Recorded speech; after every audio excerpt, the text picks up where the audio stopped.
राधा वल्लभ श्री हरिवंश वृंदावन धाम की जय। पूज्य श्री गुरुदेव भगवान के चरणों में प्रणाम। तो देखिए, अपने लोग कई दिनों से कमेंट कर रहे हैं लगातार कि भैया हमें ये बता दीजिए कि महाराज जी अब जो दर्शन देंगे या नहीं देंगे, जो गुरु दीक्षा है वो होगी या नहीं होगी। तो देखिए, अपने लोग तो इस चीज पर कोई चर्चा करने का अधिकार नहीं है, लेकिन श्री जी की कृपा से एक गुरु जी महाराज का संदेश है, उसको आपके सामने रखते हैं।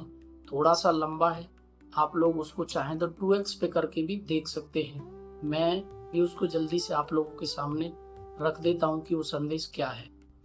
कि आज गुरुदेव ने सबको बुलाया था, कृपया करके शोभरी कुंड से लगभग 1.5 किलोमीटर अंदर यमुना रसरानी के तट पर महाराज जी का आसन लगा हुआ था। विरक्त तथा गृहस्थ वहां नीचे बैठकर उनकी प्रतीक्षा कर रहे थे। थोड़ी ही देर में जय घोष के साथ महाराज जी का शुभ आरंभ हुआ। सभी ने नीचे बैठकर उनके श्री मुख से सत्संग का लाभ लिया। महाराज जी ने कहा, श्री हरिवंश, शरीर साथ दे या ना दे, पर मन कमजोर नहीं पड़ना चाहिए।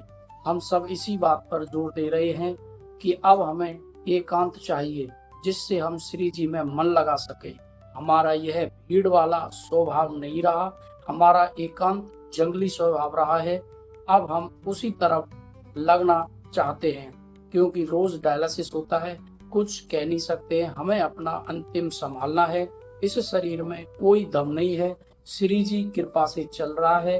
पर एक बात ध्यान रखिए, जैसे एक बच्चा अपनी माँ के बिना और माँ अपने बच्चे के बिना नहीं रह सकती, ठीक उसी तरह हम भी आपके बिना और आप हमारे बिना नहीं रह सकते। हमारे मन में क्या चलता है अब हम क्या बताएं। नीचे से देखने पर हम वह नहीं देख पाते जो देखना चाहिए, और फिर दोष दर्शन हो जाता है। इससे बचना चाहिए। इसलिए सार बात यह है कि खूब भजन करो। आगे हम किसी को शिष्य नहीं बनाएंगे, क्योंकि जितने बन गए उतनों का उद्धार हो जाए तो बड़ी बात है। शिष्य बनाने पर गुरु का तब खर्च होता है, शिष्य की हर बात गुरु तक आती है। आज हम कह रहे थे कि पूरा जीवन जिस चीज से बचते रहे वह अब अंत में आकर सामने खड़ी हो गई है। यही भगवान की लीला है। हमारा कभी से यह स्वभाव नहीं रहा, इसलिए अब हम पुरानी गंगा किनारे वाली दिनचर्या में लौटना चाहते हैं।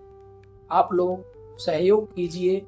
यह एकांतिक आप सबके लिए है, जो शिष्य शरणागत हैं और जो श्रद्धा रखते हैं, सभी भारतवासियों के लिए है। अगर आप हमें प्रसन्न रखना चाहते हैं तो हमारा सहयोग कीजिए। ध्यान रखिए, हम कहीं नहीं जा रहे हैं, हम आप के मन में हमेशा हैं।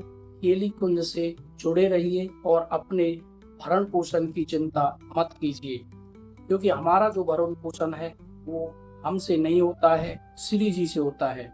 इसीलिए जो साधन वह दिनचर्या आपको दी गई है उसका निष्ठा पूर्वक पालन कीजिए। हमारा जब मन होगा, जब आपको अपने पास बुलाएंगे, जैसे आज बुलाया, और कभी स्वयं आपके पास आ जाएंगे।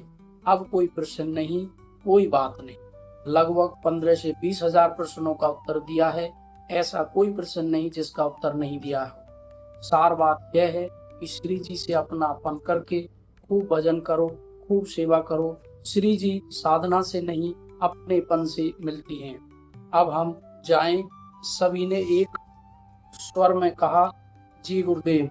जाते समय गुरुदेव भगवान ने ऊपर टीले पर खड़े होकर शरणागतों पर कृपा बरसाई और वह नाव में बैठकर चले गए। तो अब देखिए आगे की जो प्रक्रिया है कि गुरुदेव भगवान कब दर्शन देंगे, दीक्षा कब देंगे, वो गुरुदेव भगवान के ऊपर है और उनकी मर्जी है।